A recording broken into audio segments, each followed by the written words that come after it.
Don't let the dumb, clueless look on wild boars' faces fool you.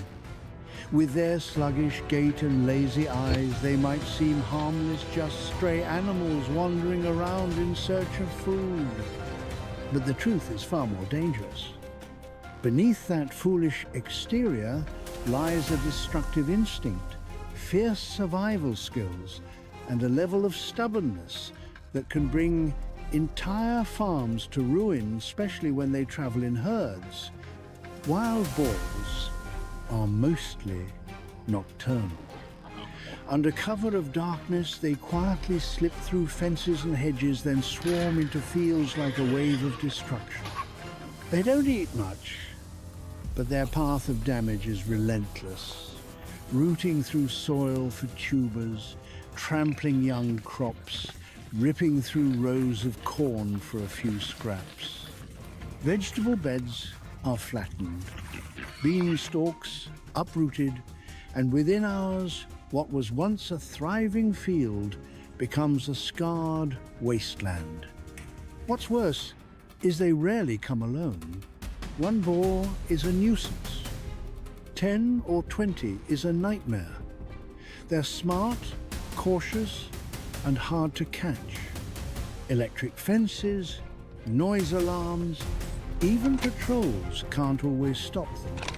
Farmers lose not only their harvests, but often spend thousands of dollars annually repairing the aftermath and reinforcing boundaries, all while living in fear of the next nightfall. In some areas, villagers stay up all night in shifts, building traps, setting up infrared cameras, hoping to catch them early. Yet despite all efforts, there are still nights when the boars show up unannounced and destroy the promise of an entire season's work. For these hard-working farmers, the loss isn't just financial ease, the heartbreak of watching months of labor vanish in a single night.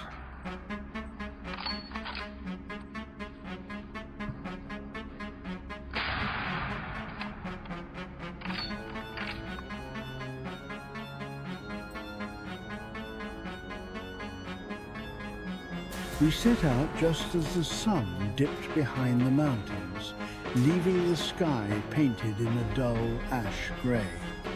Slung across each of our shoulders was a rifle no for senseless killing, but to protect what little remained of the crops, the land, and the hope, the wild boars had become a true nightmare.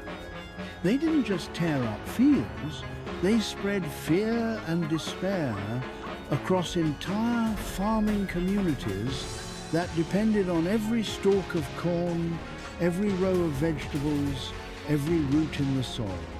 As night fell, we moved deeper into the ravaged fields where footprints and broken stems were all that remained. The silence was haunting only. Our footsteps and tense breathing broke the stillness. Then suddenly, from the brush ahead, a large boar emerged. Its eyes glowed red in the beam of a flashlight, like twin embers. A single gunshot rang out clean and fast. The first one was down. Then came the second, the third. With each boar that fell, it wasn't victory. We felt it was a fragile piece of peace being restored. Every time we pulled the trigger, we thought of the farmers waiting on a harvest, the children counting kernels of corn on the porch, the quiet night without the fear of destruction. This wasn't just a hunt, it was a mission to hold on to some sliver of order in a world where nature had turned against us.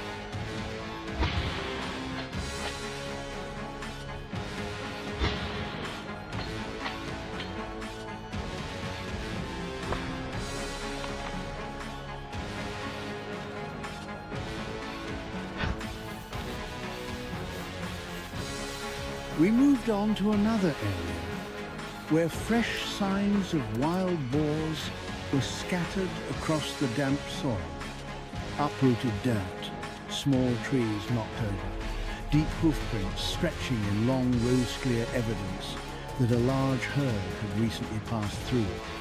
The air felt thick with unease, as if the entire field was holding its breath, waiting for something to happen. It was obvious.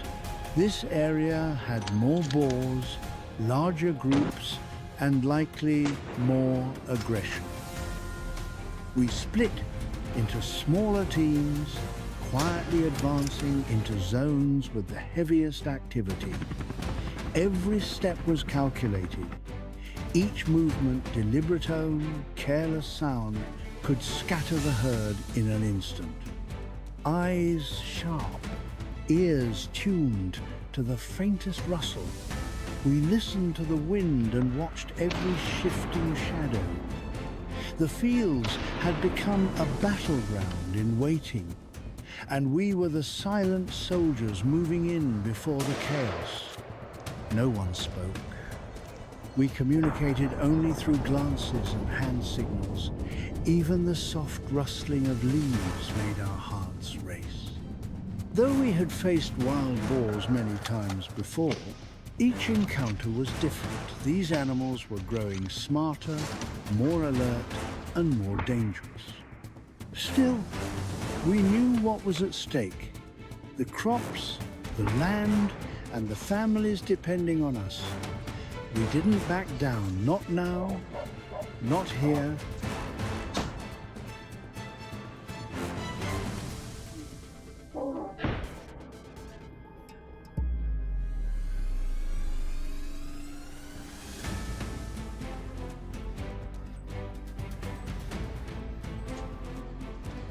Fortunately, on this wild boar hunting trip, we weren't alone. Alongside us were our brave hunting dogs, tireless, loyal, and incredibly courageous companions. From the very start, they were already hard at work, sniffing the air, listening closely, and reacting instantly to any sign of nearby boars. Sometimes, all it took was a faint rustle or a subtle breeze carrying a strange scent, and their keen noses would pick it up, warning us without hesitation. When we moved into dense, overgrown areas where humans hesitated to tread, the dogs charged in first, fearless and focused. They dove into thorny underbrush, tracked the faintest traces, and led the team straight toward our targets with incredible precision. More than once, their barking pierced the silence of the night, signaling that a wild boar was near. Thanks to those alerts, we were able to act quickly, preparing ourselves for sudden encounters. But they weren't just scouts, they were guardians. These dogs stayed close, alerting us to danger and helping to prevent surprise attacks when a cornered boar tried to fight back. They never strayed from our sides, ready to protect us at all costs.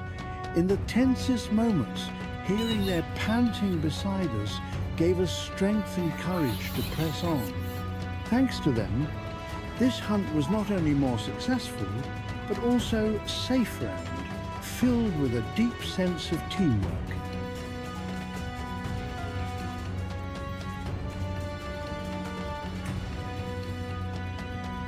We pushed forward once again, this time into a completely different kind of terrain, a vast, swampy area where the ground was soft, waterlogged and dense with thick vegetation. It wasn't an easy place for humans to navigate, but for wild boars, it was a perfect hideout. Every step we took sank slightly into the muddy earth, slowing us down, but it also revealed clear signs of activity. Long skid marks, deep hoof prints, and patches of churned up mud that told us the boars were here and often. The air was heavy with humidity and the sharp, earthy scent of decay rising from the swamp floor. Traces of animal musk lingered, driving our hunting dogs into a frenzy. They pulled hard on their leads, sniffing the air and guiding us through thick underbrush and tall reeds that reached above our heads. This swamp had countless hiding pockets of water-ringed grass, scattered mud mounds, and narrow trails just wide enough for a boar to slip through. Tracking them here was 10 times harder. But in the hardest places, the best chances often lie. We knew the boars preferred terrain like this to rest, to breed, and to stay far from human reach. One wrong move could alert the entire herd and send them fleeing into the dark. But if we stayed patient and moved smart, we had a real shot. Tired but focused, we held formation. Mud covered our boots and clothes, but our eyes burned with determination. The real showdown we knew was likely to happen right here among the muck and the silence.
In addition to actively hunting wild boars with rifles, we also adopted another highly effective method, setting up steel cage traps. These traps are built from sturdy metal frames and equipped with automatic drop gates that close once a boar steps inside. We usually place them in strategic spots near trails, feeding grounds, or recently damaged fields where boar activity is frequent. Inside the traps, we bait them with irresistible items like fermented corn, ripe bananas, or livestock feed. Setting these traps requires careful planning and precision. Wild boars are incredibly clever. If they sense something is off, they'll steer clear. That's why we carefully camouflage each trap with branches and dry leaves and often install infrared cameras to monitor the site remotely. On the first night, they might sniff around cautiously, hesitant to enter. But once one boar steps inside, the others often follow. And when the entire group is inside, a single push of a remote button drops the gate clean, quiet, and safe. The biggest advantage of this method is reducing risk to humans while capturing multiple boars at once without triggering panic. It's a way to protect crops effectively while minimizing harm to people and livestock. In this long and ongoing battle, these simple-looking steel cages have become powerful tools quietly playing a crucial role in restoring peace to the farmland.